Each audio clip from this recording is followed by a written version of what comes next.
Daily Bread is here. Shalom la famille, shalom, j'espère que vous allez bien. C'est encore votre soeur Grazuela Street. Nous allons parler de l'amour. Ne quittez pas, regardez cette vidéo jusqu'à la fin. Que le Seigneur vous bénisse. Alors aujourd'hui, nous allons parler de l'amour. Ok, nous sommes dans le mois de l'amour, février. Alors tout le monde est en train de parler de l'amour, de l'amour. Alors aujourd'hui, je vous emmène des versets bibliques qui parlent de l'amour de Dieu envers nous. Nous allons parler de l'amour de Dieu envers les chrétiens. Nous allons aussi parler de l'amour de soi. Nous allons aussi parler de l'amour du prochain. Nous allons aussi parler de l'amour entre un mari et sa femme. Alors parlons de l'amour de Dieu envers l'humanité. Nous pouvons voir cela dans Jean 3,16 qui dit « Car Dieu a tant aimé le monde qu'il a donné son Fils unique afin que quiconque croit en lui ne périsse point. » Alors nous allons lire aussi un verset dans Matthieu 22, 37. Dieu nous a tant aimés et c'est de notre obligation aussi de l'aimer comme notre Seigneur et notre Sauveur. Alors nous allons voir un verset qui parle de l'amour qu'on doit avoir pour le Seigneur dans Matthieu 22, 37. Lisons la parole de Dieu. Je lis la parole de Dieu. Matthieu 22, 37. Jésus lui répondit, « Tu aimeras le Seigneur, ton Dieu, de tout ton cœur, de toute ton âme et de toute ta pensée. » Alors Dieu nous demande en tant qu'enfant de Dieu de l'aimer de tout notre cœur, de toutes nos pensées. Quand tu aimes quelqu'un, tu as du respect pour cette personne. Tout ce que cette personne a dit, tu trouves que c'est bien. Et tu ne fais pas les choses pour vraiment attrister cette personne. Quand tu aimes, ceux qui sont amoureux le savent. Ok? Alors notre amour doit être premièrement à Dieu. Il y a des gens qui, excusez-moi le terme, qui ne sont pas des chrétiens, voilà, qui aiment leur vie, premièrement, qui aiment leur argent, qui aiment leur succès, qui aiment leur femme, mais qui n'aiment pas Dieu. C'est pas normal. Notre amour, premièrement, doit aller à l'endroit de notre Dieu, comme il est dit dans Matthieu 22, 37, que nous devons aimer le Seigneur de toutes nos pensées. Ok? Nous devons aimer le Seigneur. C'est Jésus qui a dit que tu aimeras le Seigneur ton Dieu de tout ton cœur, de toute ton âme et de toute ta pensée. Alors en tant qu'enfant de Dieu, nous devons faire ceci. Ok? Nous avons aussi un verset de 1 Jean 4, 16 à 10. Nous avons aussi un verset de 1 Jean 4, 19. Dieu aussi nous demande d'aimer nos prochains. Qui est notre prochain?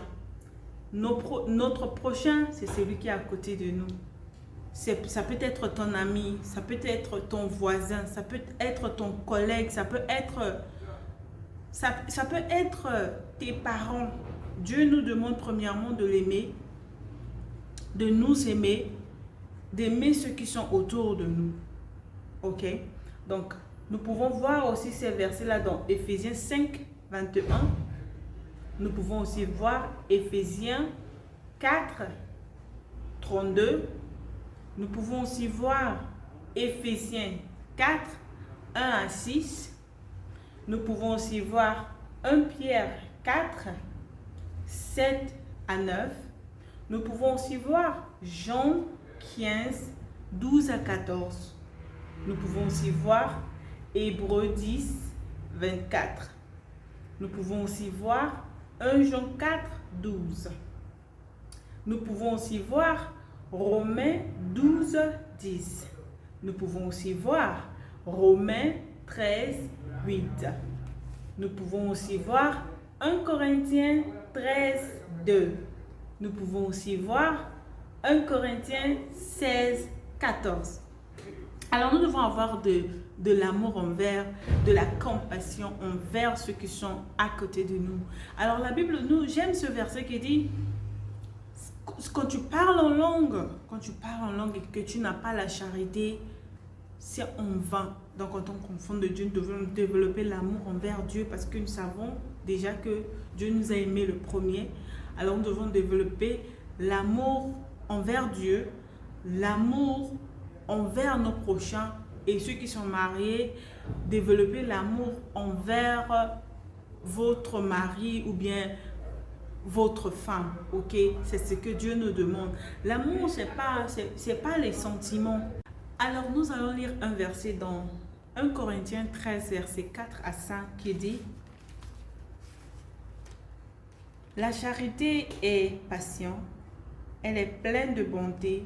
La charité n'est point envieuse, la charité ne se vante point, elle ne s'enfle point d'orgueil. Elle ne fait rien de malhonnête, elle ne cherche point son intérêt, elle ne s'irrite point, elle ne soupçonne point le mal. Elle ne se réjouit point de l'injustice, mais elle se réjouit de la vérité.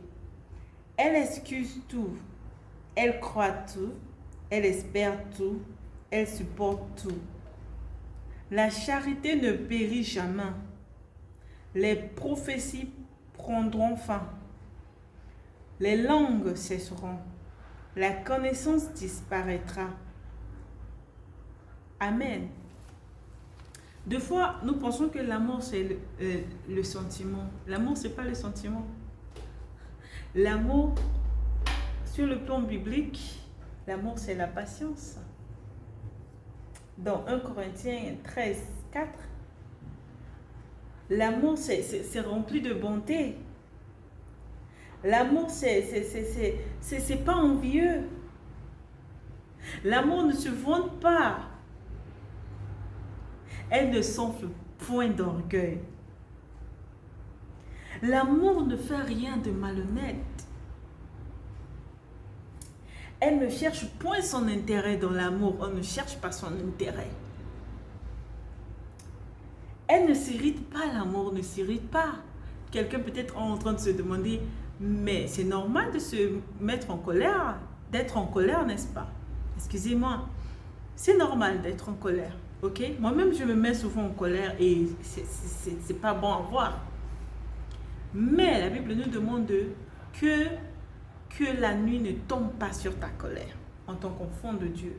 Donc ne dis pas que je suis amoureux et je dois pas me mettre en colère. C'est vrai, la Bible nous demande de ne pas nous irriter. Mais quand ça arrive, mets-toi dans la tête, dis-toi rappelle-toi de la parole de Dieu qui dit que la nuit ne tombe pas sur ta colère. L'amour ne soupçonne pas. Quand tu es dans une relation que ton mari te soupçonne à un niveau vraiment, c'est pas de l'amour, c'est de l'obsession. Moi, je peux dire c'est de la jalousie et c'est de l'obsession. C'est de la jalousie, c'est pas de l'amour. Arrêtons de dire que voilà, cette personne m'aime, voilà pourquoi la personne est jalouse de moi. L'amour ne soupçonne pas. Si ton conjoint te soupçonne tout le temps, si ton ami te soupçonne tout le temps, si ta soeur te soupçonne tout le temps, si ton frère te soupçonne, c'est pas de l'amour parce que l'amour ne soupçonne pas. Elle ne se réjouit. Elle ne se réjouit point de l'injustice, l'amour. Elle ne se réjouit. Elle ne se réjouit pas de l'injustice, mais elle se réjouit de la vérité, l'amour. Elle excuse tout, l'amour.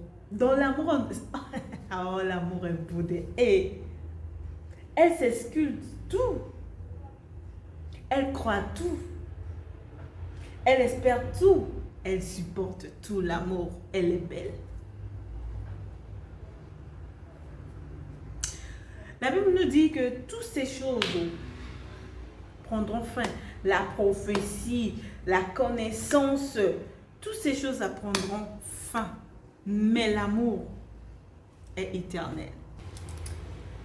Proverbe 3:3.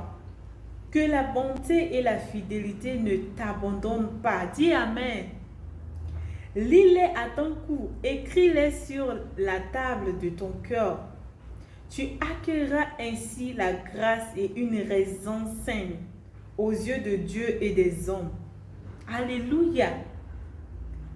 Que la charité, que la bonté et la fidélité ne t'abandonnent pas, mon ami, mon cher ami, mon frère, ma soeur en Christ. Lis-les à ton cou. Écris-les sur la table de ton cœur. L'amour, la bonté et la fidélité. Donc, en conclusion encore, on va lire 1 Jean 4, 18. 1 Jean 4, 18. La crainte n'est pas dans l'amour, mais l'amour parfait bannit la crainte. Car la crainte suppose un châtiment. Suppose un châtiment. Et celui qui craint n'est pas parfait dans l'amour. Donc la Bible nous dit aussi que la crainte n'est pas dans l'amour. Alors quand tu es dans l'amour, quand tu aimes ton prochain et tu as la crainte, est-ce que cette personne va m'aimer? Est-ce que quand tu es amoureux, quand tu es même amoureux de Dieu, amoureux de ton prochain, amoureux de ta femme, et que tu es dans la crainte, c'est pas de l'amour. C'est la Bible qui nous dit. En conclusion encore, 1 Corinthiens 13, 13. Maintenant, 1 Corinthiens 13, 13 qui dit, maintenant donc que ces trois choses demeurent, la foi, l'espérance, la charité. Mais la plus grande de ces choses, c'est la charité, qui est l'amour. Et l'amour, je répète encore, ce ne sont pas les sentiments. Ce ne sont pas les sentiments. Ce verset doit être notre verset de base. De 1 Corinthiens 13, 4 jusqu'à 6 à 7 même. Que ce verset soit la base.